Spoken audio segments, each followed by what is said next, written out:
예, 오늘 설교의 제목은 하루를 천년같이, 천년을 하루같이, 이런 제목으로 말씀을 드립니다. 베드로 후서를 베드로가 기록한 후에 얼마 되지 않아서 그는 순교하게 됩니다.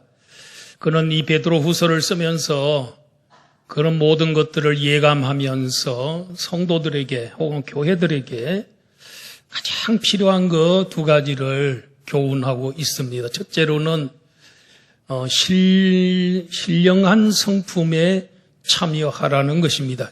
즉 신성에 참여하라. 하나님의 형상을 닮아가라. 이런 말씀이지요. 그러면서 1장의 내용을 보면은 그 믿음의 덕을 쌓고 덕에 지식을 더하고 지식의 절제를, 절제의 인내를, 인내의 경건을, 또 경건의 형제 우애를, 마지막에는 뭘 더하라 그랬죠?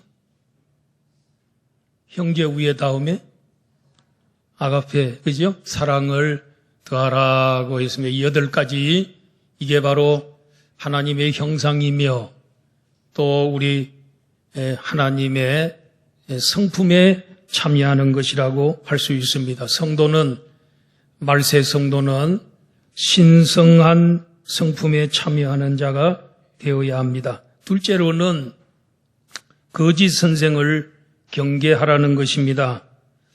거짓 선생은 하나님 말씀을 노골적으로 조롱하고 부정했습니다. 특히 예수 그리스도의 재림에 대해서 적극적으로 그들은 거부했습니다. 부정했습니다. 그 이유가 뭐겠습니까?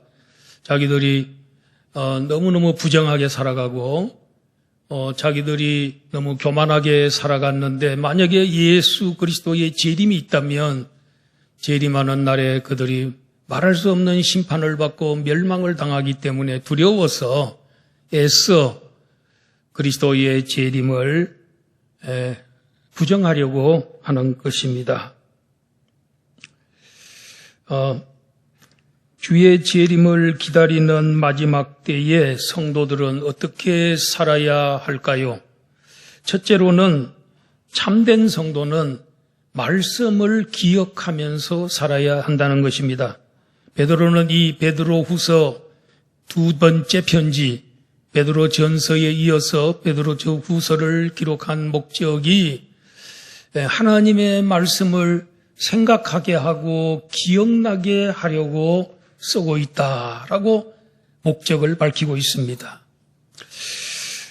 이미 기록한 말씀이 있죠. 선지자들이 기록한 말씀은 구약성경.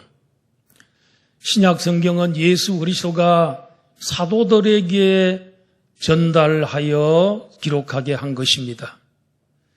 구약의 예언서들과 신약의 복음서 이런 것들이 이미 존재했습니다. 베드로는 바로 내가 이 두 편지를 통해서 그것들에 대해서 말씀을 생각하고 말씀을 기억하게 하기 위해서 쓴다고 했습니다. 참사도는 이미 있는 하나님의 말씀을 가지고 설교하고 가르치고 생각나게 하는 것입니다.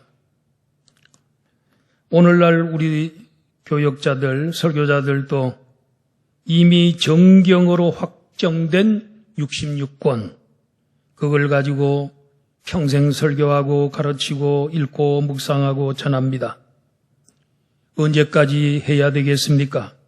주님이 이 땅 위에 재림하시는 날까지 그대로 해야 됩니다. 2000년 전에 우리 사도들이 또 주의 종들이 2000년 동안, 지난 2000년 동안 구약 예언의 말씀과 신약의 복음서, 이 모든 66권의 말씀을 그것 가지고 설교하고 가르쳐 왔습니다. 그런데 거짓 선생들은 예언과 복음을 제쳐놓고 새로운 진리, 새로운 교훈, 새로운 선생의 가르침, 새로운 환상, 새로운 소리만을 가짜로 지어내어서 그들은 가르쳤습니다. 자기들에게 와서 배워야만 들을 수 있는 새롭고 신비한 진리라고 하면서 이단 사상을 가르칩니다. 거짓의 아비는 사탄입니다. 사탄의 제자들이 이단이요 거짓 선생들입니다. 2000년 전이나 지금이나 거짓 선생은 전통적으로 내려오는 말씀 관심이 없습니다. 언제나 자기들이 지어낸 것을 새로운 것이라고 하면서 교인들을 이단 교리로 유혹하고 있습니다. 어저께부로 우리 교회가 제16차 정교인 성경 통독을 마감했습니다. 100일 동안 1독씩 하는 것입니다.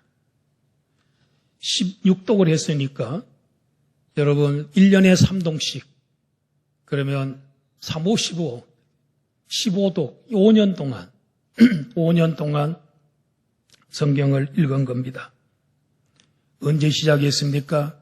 코로나 기간에 우리가 자주 만나지도 못하고 그래서 우리가 이럴 때 성경을 읽어야 된다 해서 시작을 했는데 벌써 6년째 이렇게 접어들면서 이제 17독으로 들어가게 됩니다. 성경 통독은 이거는 다독입니다. 다독은 정독하고는 다릅니다. 다독을 하게 되면 유익한 점이 뭡니까? 우리가 산을 볼 때에 이 산 전체를 이렇게 보면 숲이 보입니다. 바로 성경 통독은 바로 성경의 이 숲을 보는 전체를 보는 그런 유익이 있습니다. 그러나 설교는 정독입니다. 설교는 바로 이 숲속에 깊이 들어가서 거기에 있는 나무 한 그루 한 그루를 살펴보고 그것들을 감상하는 그게 설교지요. 오늘 우리 베드로 후서를 가지고 우리는 이 나무를 한 그루 한 그루 나무 베드로 후서의 나무를 우리가 살펴보는 시간인 것입니다. 그래서 다독도 필요하고 정독도 다 필요합니다. 우리는 하나님의 나라 학교에 하나님 나라 학교의 학생들입니다. 학생에게는 반드시 교과서가 있습니다. 학교에 다닐 때 교과서를 가지고 열심히 공부했습니다. 시험을 칠 때 보면 그동안에 놀다가 시험 때만 되면은 중간고사니 학기말고사니 할 때는 아주 바짝 계획을 세워서 공부를 합니다.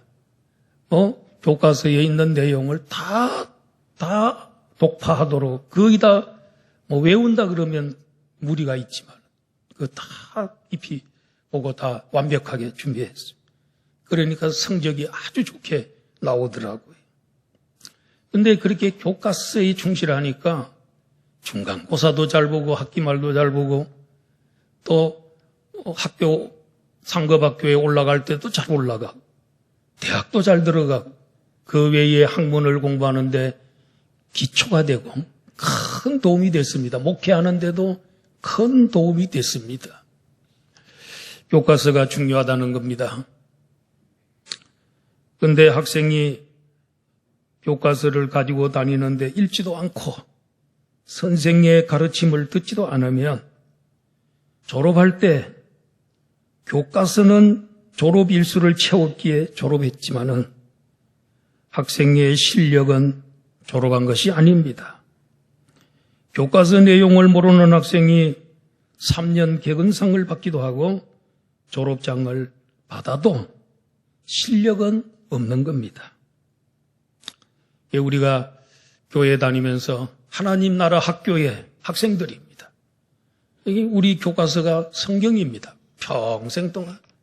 그런데 이거를 얼마나 여러분 독파하시고 이 성경에 있는 말씀은 하나님께서 꼭 필요하기 때문에 요 66권으로 제한해서 더 내용이 많아도 못 읽고 적으면 너무 가볍고 그래서 가장 필요한 것들은 다 들어 있습니다. 그런데 우리가 이것을 평생 읽고 그것을 교과서를 내 것으로 만들고 이렇게 살면 우리의 삶이 풍성한 삶이 됩니다. 예수님은 우리들을 하여금 양으로 생명을 얻게 하고 구원받게 만들고 그리고 더 풍성한 삶을 얻게 하려고 목자 되시는 예수님이 이 땅에 오셨다고 했습니다. 우리의 삶이 풍성합니까?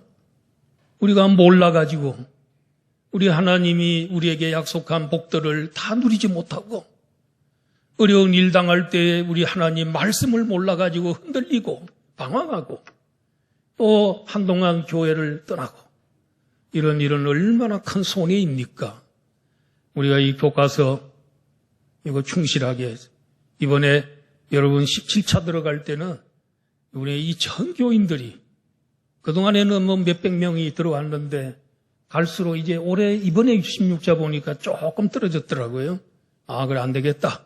17차 우리 이제 또 다시 힘을 합쳐서 읽을 때에 그냥 읽는다고 하지 말고 미션 완수라고 쓰려고 읽지 마시고 정말 깊이 한번 읽어보시면 그때마다 큰 도움이 됩니다. 예언서 같은 데 보면 무섭게 선지자들이 책망합니다. 바로 나에게 책망하는 거예요. 그러므로 성경을 우리들이 열심히 읽어야 되겠습니다. 성경 읽으면 어떤 축복을 받나요? 디모데후서 3장 16, 17절 보겠습니다. 시작. 모든 성경은 하나님의 감동으로 된 것으로 교훈, 책망과 바르게 함과 의로 교육하기에 유익하니. 여러분, 이 세상에 어떤 책이 교훈과 책망과 바르게 함과 의로 교육하기에 유익하겠습니까? 어떤 책은 가르쳤는데 보니까 나중에 보니까 잘못 가르쳤어요. 내용이 잘못됐어요. 그래서 수정하고 보완하고 어떤 때는 책을 폐기해버리기도 하고 그것이 오늘 시대에 맞지 않기도 하고 그런데 성경 말씀은 하나님 살아계신 하나님이 우리 인생들에게 꼭 필요한 말씀 주셨기 때문에 하나님이 주신 하나님의 지혜이기 때문에 잘못될 수도 없고 성경대로 살아갔고 망한 사람 한 명도 없고 성경대로 살면은 어떤 복을 받느냐면 3장 17절의 복을 받습니다. 시작. 이는 하나님의 사람으로 온전하게 하며 모든 선한 일을 행할 능력을 갖추게 하려 함이라. 성경은 사람을 만드는데 하나님의 사람을 만들어요. 성경이 만든 사람은 하나님의 사람이에요. 그것도 온전한 하나님의 사람으로 만들어져요. 여러분들 다 지금 성경으로 여러분이 지금 빚어지고 있습니다. 만들어가고 있습니다. 하나님의 온전한 사람으로 만들어져 가고 있습니다. 선한 일을 행할 능력을 갖추는 그런 사람으로 자라가고 있습니다, 여러분. 그러므로 우리가 참된 성도는 말씀을 늘 생각하고 기존에 있는 말씀, 새로운 말이 아니고 지어낸 말이 아니고 쇼킹한 말이 아니고 우리가 가지고 있는 이 성경, 주님 오시는 그날까지 1.1핵도 변치 않는 말씀, 이 말씀 위에 굳게 서고 이 말씀 기억하면서 살아가기를 축원합니다. 두 번째로는요, 거짓 선생은 정욕을 따르며 말씀을 조롱합니다. 3절에서 7절 내용인데 거짓 선생은 하나님의 존재를 인정하려고 하지 않습니다. 왜냐하면 정욕대로 살고 마음껏 죄짓고 자기 마음대로 자기가 하나님이 돼서 살아가고 있기 때문에 그렇습니다. 정욕의 노예가 되어 방탕하며 사는데 예수님이 재림해가지고 자기를 심판하면 얼마나 두렵고 부끄러운 일이겠습니까? 그래서 애써 재림을 거부하려고 하는 것입니다. 그들은 말하기를 성경에 주님이 재림한다는 말이 어디에 있느냐 그렇게 반문합니다. 여러분 구약 성경에도 마지막 날 재림한다는 내용이 많이 들어있고요. 신약 성경에도 예수님이 엄청나게 말씀을 많이 하셨습니다. 그런데 그들은 또 말하기를 재림이 있다면 왜 예수님이 성천하신 지 수십 년이 됐는데 아직도 오지 않느냐. 너희들은 곧 오신다 그러더니 주님은 아직도 강감무소식이다. 어떻게 된 거냐? 하나님이 천지를 창조하신 때부터 천지 만물은 창조된 그날부터 지금까지 그대로 있는 것이지 뭐 하나 변한 거 없는데 뭘 예수의 재림이 있다고 하느냐 이러면서 거부했습니다. 최후 심판을 부정해야 자기들이 편하고 마음이 마음껏 죄짓고 죄지어도 가책을 받지 않고 그런데 애써 주의 재림을 만들어가지고 사람들로 하여금 이렇게 얽어매고 사람들로 하여금 이렇게 가책을 느끼면서 살아가게 그렇게 하느냐 이런 거짓 선생들의 주장입니다. 이런 거짓 선생들의 주장에 대해서 베드로 사도는 노아 때의 홍수 심판을 가지고 반박을 하고 있습니다. 노아 시대 때 사람들이 노아가 어느 날 하나님으로부터 앞으로 큰 홍수가 있을 것이니 방주를 만들어라. 그런데 그 기간은 120년이라. 120년의 기간을 이렇게 한정해 주셨는데 그때 이 노아는 배를 만드는데 여러분 120 배에 모든 사람들이 타야 되고 동물들이 차 들어가고 곤충 뭐 이런 모든 것들이 다 들어 양식까지 다 들어가려면은 얼마나 방주가 커야 되겠습니까? 그러니까 이 방주의 길이가 엄청나지 않습니까? 아마 120m 이렇게 넘어갑니다. 그런데 120년 동안 계속 방주를 만들면서 하나님이 심판한다 그랬습니다 하면서 경고해도 다들 하나님의 약속, 하나님이 잘못 얘기한 거다, 잘못 알아들었다. 그리고 너 얼마나 어리석은 일이냐. 무슨 홍수가 그렇게 나길래 그러게 온 세상이 다 홍수로 멸망한다고 하느냐. 그런데 120년 동안 방주를 만들면서 그들에게 전도했지만은, 경고했지만은 그들은 뭐 했습니까? 시집가고 장가가고 집 짓고 노아시대 사람들은 특징이 뭐냐? 시집가고 장가가고 그리고 집 짓는 데만 관심이 있어요. 시집가고 장가가는 거 그게 뭐 잘못됐습니까? 잘못된 건 아니지요.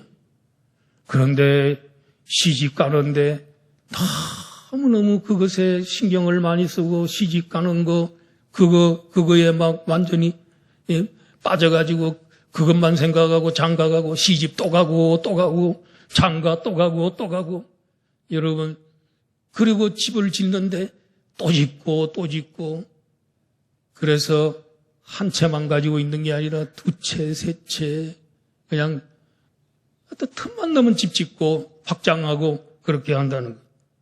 그러면서 하나님의 경고는 무시하고 살다가 120년이 딱 됐네.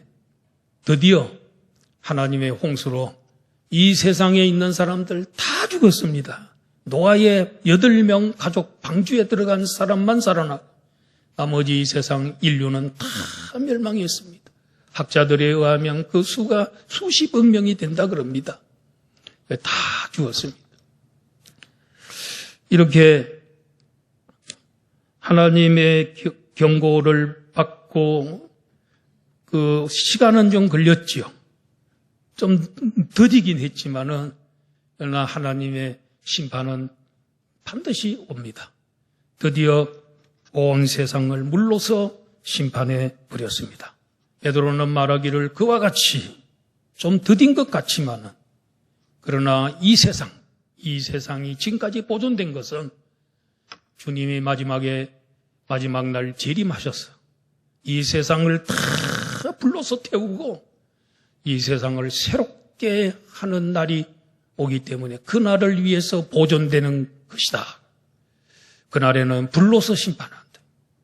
물이 무섭습니까? 불이 무섭습니까? 둘 다 무섭습니다. 여러분, 불로서 심판한다는 것입니다. 반드시 예고한 대로 재림은 있다는 것입니다. 이제 불사르기 위해서 이 세상을 지금 보존하고 계신다는 것입니다. 그러니까 거짓 선생들은 또 이렇게 말합니다. 그러면 왜 재림이 지체되고 있느냐? 거짓말이거나 취소된 것 아닌가? 이렇게 반발했습니다. 거기에 대해서 베드로가 이렇게 답변을 합니다. 자, 8절 9절 내용인데요. 성경을 읽어야 되겠네. 8절 9절 제가 읽어드립니다. 사랑하는 자들아, 주께는 하루가 천년 같고 천년이 하루 같다는 이 한 가지를 잊지 말라. 자, 여러분 보세요. 이 하나님은 하나님은 시간을 초월하여 계시는 분입니다. 우리는 과거, 현재, 미래 또 시계가 있고, 그래서 이 시간의 제약을 받고 살지만은 우리 하나님은 시간을 만드신 분이고, 또 시간을 만천지 창조가 되기 이전에는 하나님이 영원 속에서 사셨고, 하나님은 시간을 초월하여 사신 분이십니다. 그런데 여기에 보면은 주께는 천년이 하루 같다고 했으니, 우리 하나님의 시간 사용법은 천년이 하루고 하루가 천년이고, 시간을 초월해서 사용한. 제가 지금 설교를 하면서도 무슨 뜻인지 잘 모릅니다, 지금. 저 성경이 있으니까 얘기하는 게 지금 하루가 천년 같고 천년이 하루 같다. 자, 이게 무슨 뜻이냐면, 천년이 하루 같다는 말이 무슨 뜻일까요? 하나님이 죄인들을 위해서 참으실 때 천년을 참았어. 아주 그동안에 지독하게도 하나님을 괴롭히고 말썽 부리고 하나님 슬프게 했어요. 그런데 하나님이 그를 구원하시려고 천년을 참았어. 그런데 하나님은 천년을 참고도 뭐라 그랬냐면, 나는 하루를 참은 거야. 내가 천년을 참았는데 하루 참은 것밖에 안 돼. 그 말은 뭐겠습니까? 우리 하나님이 우리를 사랑하시기 때문에, 사랑하는 사람이 우리를 구원하시려고 하나님 참고 참으면서도 그것을 마치 하루 참은 것처럼 여기고 참으시고 계신다는 거예요. 그 정도로 우리를 하나님이 사랑하시는 것이지요. 참으시고 회개하기를 기다리는 시간이 너무 길어도 하나님은 결코 지루하게 생각하지 않으시고 하루 기다리는 것처럼 짧다고 생각하시는 것입니다. 보통 좋은 상태에서 천년을 기다림과 인내는 결코 지루하지 않습니다. 그런데 상대방이 속을 썩이고 괴롭히고 슬프게 한다면 천년을 보내는 것은 참으로 어렵습니다.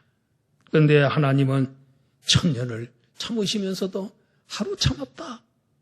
하루 참은 거야 하면서 인내하시고 참기를 좋아하시는 하나님이십니다. 우리가 하나님의 마음을 아프게 하고 나쁜 습관을 하는 것을 보시고서도 아들이기 때문에, 양이기 때문에 참고 견디십니다. 예수 그리스도의 재림과 최후의 심판이 연기되는 이유가 뭘까요? 심판이 없어서가 아니고 하나님의 인내와 사랑 때문입니다. 사랑이 없으면 천년을 못 기다립니다.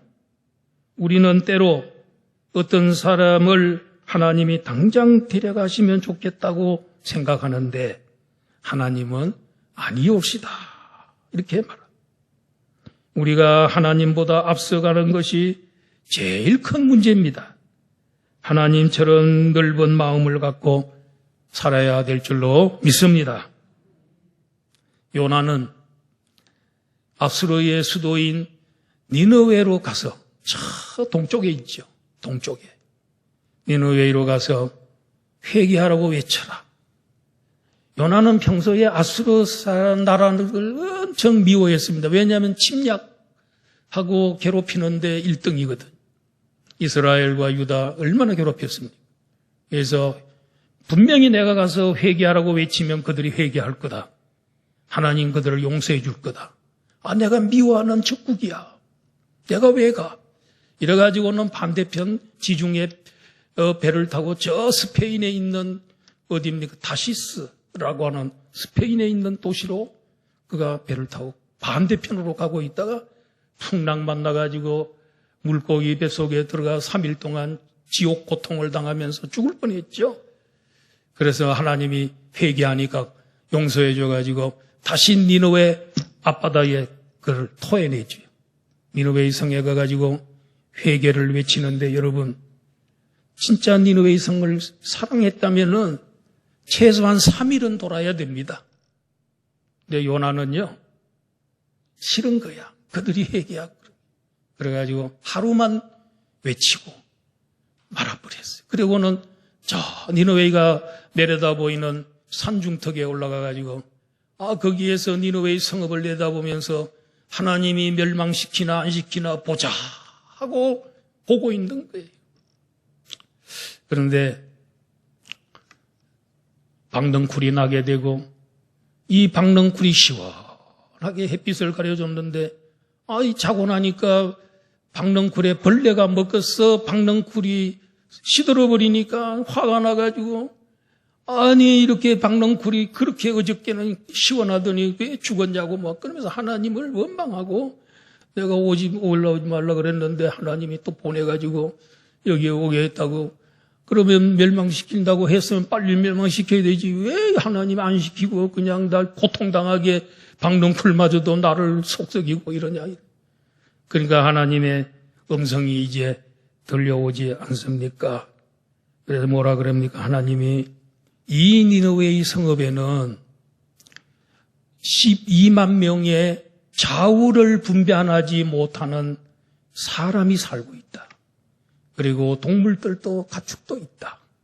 어찌 내가 아끼지 않느냐? 너는 네가 재배도 하지 아니하고 심지도 않은 박넝쿨도 사랑했는데 박넝쿨들 사랑했는데 내가 어찌 이 아이들이 12만 명이나 살고 있는 이 도시를 내가 어찌 아끼지 않겠냐. 이러면서 이제 요나서는 끝나거든요. 여러분 요나가 심판을 외치고 난 다음에 몇 년 아수르가 존속했을까요? 161년 정도. 요나가 외치러 갔을 때는 40일 후에 멸망한다고 외치러 간 겁니다. 그런데 그들이 회개하니까 그 성읍을 불쌍히 여겨서 161년이라는 기회를 준 겁니다. 우리 하나님 참으시는 하나님 161년을 참으시고 그 나쁜 나라지만은 사랑하시고 기다려주시는 하나님인 줄로 믿습니다. 우리 하나님은 천년을 하루처럼 생각하면서 기다려주시는 하나님이세요. 주께는 또 하루가 천년 같다고 했습니다. 하루가 천년 같다는 말이 무슨 뜻일까요? 하루 잘했는데 하나님을 위해서 하루 잘했는데 하나님은 천년 동안 잘했다고 칭찬해 주시고 복을 주시고 그리고 상을 주시는 하나님이시라는 거예요. 아브라함이 하나 잘했어요. 어느 날 하나님이 갈대아 우르에 나타나셔가지고 너의 본토 친척 아비 집을 떠나서 내가 지시하는 곳으로 가기만 하면 내가 너에게 큰 민족 이루고 너의 후손과 가나안 땅을 너에게 주고 그리고 너와 너 후손을 말미암아 천하 만민의 복이 되게 하겠다. 그래서 본토 친척 아비 집을 버리고 과감히 떠나갔어요. 이게 믿음이며 순종이에요. 그것 때문에 여러분 아브라함이 믿음의 조상되고 아브라함의 이름을 모르는 사람은 없어요. 그 정도로 이름을 창대하게 해주고 가나안 땅 주셨고 그리고 천하 만민이 예수님 그의 후손으로 오신 예수 그리스도 때문에 천하 만민이 복을 받는 줄로 믿습니다. 하나 잘했는데 다윗도 하나 잘했는데 하나님께서 정말 영원한 왕국을 이루도록 해주겠다 그랬어요. 하나님을 위해서 성전을 지어지고 싶은 마음이 있는 거예요. 그전에는 천막 성전, 텐트 안에 성막이 있어. 비가 오면은 막 비가 새고. 다윗이 하나님 위해서 집을 지어야 돼. 그 마음만 먹었는데 짓는 건 실제로 짓는 건 하나님이 다윗 보고 짓지 말라 그래. 그의 아들을 통해서 짓게 했어요. 그런데 하나님을 위해서 집을 지어주겠다고 마음먹은 사람은 다윗밖에 없다는 거예요. 하나님. 그 한 번 마음 잘 먹은 것 때문에 너가 나를 위해서 집을 지어주면 나는 너를 위해서 집을 지어준다. 너의 가문을 복되게 해줘. 왕통 가문이 되게 하고 영원한 왕통 가문이 되게 하고 메시아가 천년 후에 와서 지금까지 다스리고 있는 다윗의 후손으로 다스리고 있어요. 왕통 가문이 된 것이지요. 하나 잘했는데 한 번 잘했는데 영원히 천대까지 복을 누리게 하는 것입니다. 예수님의 머리에 그리고 예수님의 몸에 옥합을 부어드린 한 여인 이 마리아의 행동이 주님께서는 이 복음이 전파되는 곳에는 어디서든지 이 여인이 기념이 되리라. 오늘 제가 마리아를 기념하고 있잖아요. 우리가 완벽하기에 하나님의 복을 받는 거 아니고 흠이 없어서가 아니고 몇 가지 잘하는 것 때문에 천년 혹은 영원히 복을 누리는 것입니다. 우리도 예수님 믿었기 때문에 보고 하나 때문에 의인되고 하나님의 자녀가 되고 천국을 소유하게 될 것이고 죽으면은 우리 새하늘과 새 땅으로 아까 찬양처럼 우리 하나님 나라에 들어가게 되는 줄로 믿습니다. 그러므로 주의 약속이 거짓 선생들의 말처럼 더딘 것이 아니라 오직 주께서는 너희를 대하여 오래 참으사 아무도 멸망하지 아니하고 다 회개하여 구원받기를 위해서 지금도 재림이 지체되고 있다는 거예요. 여러분, 죄 짓는 사람 얼마나 많이 지금 딱 이 시간에 와버리면 죄 짓던 사람들 다 지옥 가고 멸망당하고 한 사람이라도 더 회개하기를 돌아오기를 위해서 재림이 지체되는 줄 모르고 거짓 선생들은 재림을 꾸민 얘기다. 그게 다 무효로 돌아간 것이다. 이루어지지 않는다. 이렇게 말합니다. 여러분 이제 출애굽기 20장 16절에 보니까 나를 사랑하고 내 계명을 지키는 자에게는 천대까지 은혜를 베푸느니라. 한 사람이 하나님 잘 믿으면 한 세대가 잘 믿으면 천대의 복을 받는다 그랬으니 한 세대를 30년으로 보면 천대면 3만 년입니다. 여러분.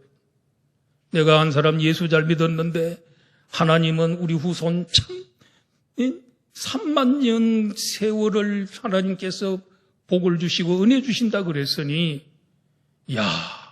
우리 하나님은 한 번 잘했는데 하루 잘했는데 천년의 복을 주시는 하루가 천년 같은 그렇게 운영하시는 하나님인 줄로 믿습니다.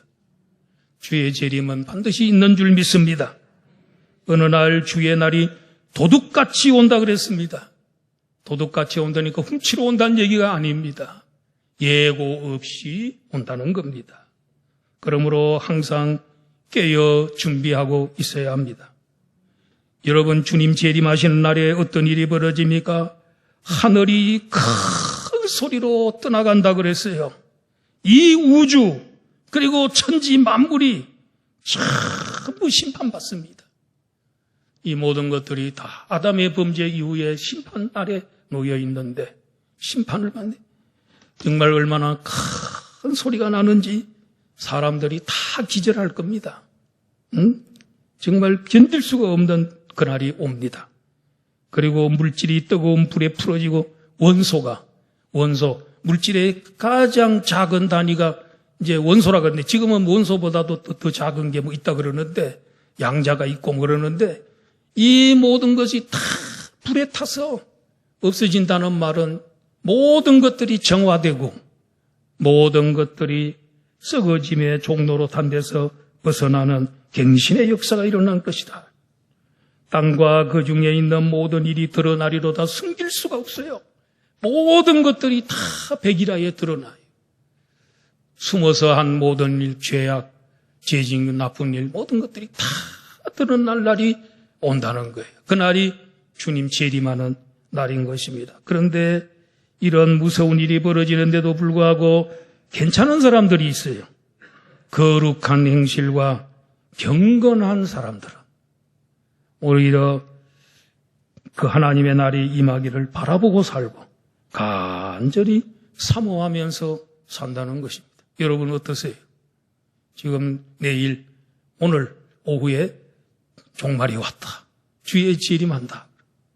할렐루야, 주 예수여 어서 오시옵소서. 이렇게 할 겁니까? 그렇지 않으면 며칠만 좀 더 연기해 주시면 회개할 거 회개하고 정리할 거 정리하고 주여 그렇게 하겠습니다. 그런데 거룩한 행실과 경건하로 살면 의의가 있는 새하늘과 새 땅에서 살게 된다고 했습니다. 우리 성도들은 무슨 일이 있어도 천지가 아마 다 깨지고 다 없어져도 개벽이 되고 해도 새하늘과 새 땅 바라보고 우리가 살 곳이 거기니까 그거 바라보고 산다는 것입니다. 불의가 전혀 없는 신천신지에서 살게 될 줄로 믿습니다. 그러므로 우리는 주 앞에서 점도 없고 흠도 없이 평강 가운데서 나타나기를 힘써야 합니다. 점도 없이 흠도 없다 그러니까 목사님, 요사이는 점 빼는 데가 있다는데 그 흠을 빼는 데가 있다 그러는데 금버섯 뺀다는데 그런 뜻이 아닙니다. 점 빼고 그거 하라는 그건 아닙니다. 점도 빼야 됩니다. 깨끗하게 살려면.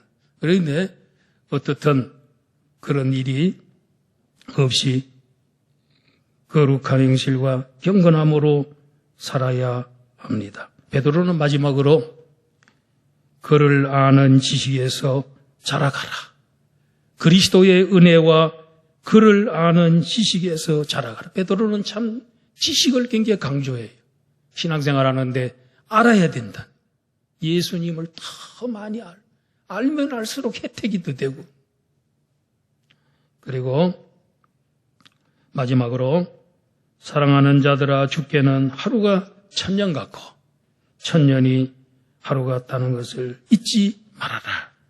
이렇게 잊지 않고 살아가는 우리 하나님 나를 얼마나 사랑하고 우리가 죄 짓지만은 하나님이 1000년을 용서히 참아주시고 하루처럼 그리고 하나 잘했는데 하나님은 1000년을 복을 누리게 하고 높여주시고 칭찬해 주시고 영광을 누리게 하시는 하나님이십니다. 주를 위해서 이 세상에 있는 동안에 조금 수고했는데 고난 조금 받았는데 하나님 나라에서는 긴 영광으로 그리고 아주 작게 고난 당했는데 큰 영광으로 채워주십니다. 우리 말세 성도답게 우리 주님을 바라보고 살아가는 주님 닮아가는 성도가 되기를 주의 이름으로 축원합니다. 아버지 하나님 은혜를